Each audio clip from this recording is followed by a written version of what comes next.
wabarakatuh dan salam sejahtera. Kami daripada Badan Pengawas Sekolah SK Federal Penenering. Kami ingin mengucapkan selamat kembali ke sekolah kepada semua murid bagi sesi persekolahan 2026. Tahun baharu membawa semangat dan azam baharu. Kami berharap semua murid dapat hadir ke sekolah dengan penuh disiplin, kesungguhan dan sikap positif dalam menuntut ilmu.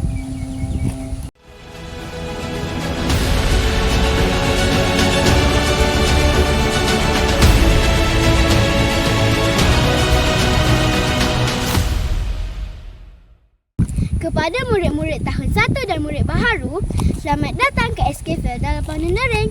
Jangan takut untuk bertanya, belajar dan berkawan. Kami, para pengawas, sentiasa bersedia untuk membantu anda.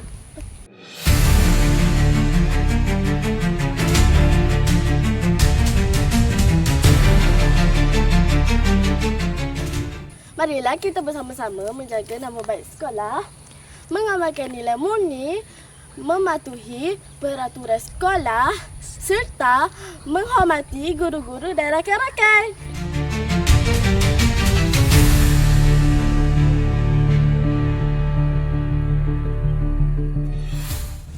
Akhir kata, kami mendoakan agar sesi persekolahan 2026 berjalan dengan lancar dan diberkati. Semoga kita semua mencapai kejayaan dalam pelajaran dan sosial diri.